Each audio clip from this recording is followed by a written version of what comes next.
প্রত্যেক বছরের মতন এবছরও পশ্চিম বর্ধমান জেলার কুলটি বিধানসভা অন্তর্গত নিয়ামতপুর স্থিত নিয়ামতপুর শ্রী হরিহর শিব মন্দির মেলা মাঠে ৮২তম মেলা শুভ সূচনা করা হলো আজ সন্ধ্যায় 7:30টায়, যেখানে মুখ্য রূপে উপস্থিত ছিলেন সমাজসেবী Debjani Chatterjee, Tarughati Niyamatpur chamber of commerce and ইন্ডাস্ট্রিজের সেক্রেটারি সচিন বলদিয়া সহ অনেকেই।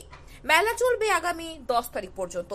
মেলা কমিটি সেক্রেটারি উত্তম চৌধুরী জানিয়েছেন, এই মেলা দীর্ঘ ৮২ বছর ধরে চলে আসছে, যেখানে স্থানীয় পুলিশ প্রশাসনের সহযোগিতা থাকে, সঙ্গে স্থানীয় সাধারণ মানুষ এবং রাজনৈতিক দলের পূর্ণ সহযোগিতায় মেলাটি সুষ্ঠুভাবে সম্পন্ন হয়। নিয়ামতপুরের শিবরাত্রি মেলায় সিপিআইএমের বুক স্টলের উদ্বোধন করলেন মীনাক্ষী মুখার্জি। পশ্চিম বর্ধমান জেলার আসানসোলে কুলটি বিধানসভার অন্তর্গত নিয়ামতপুরে শ্রী শ্রী হরিহর শিব মন্দিরে মহাশিবরাত্রি উপলক্ষে প্রত্যেক বছরের মতন এবছরও একটি মেলার আয়োজন করা হয়েছে।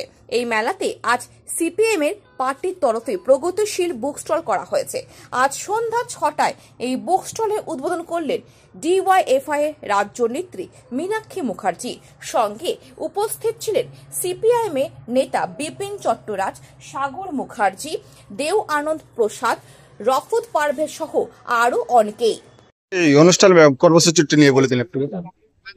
বুক স্টল আছে, কুলটি 1 নম্বর এরিয়া কমিটি বুক স্টল করেছে।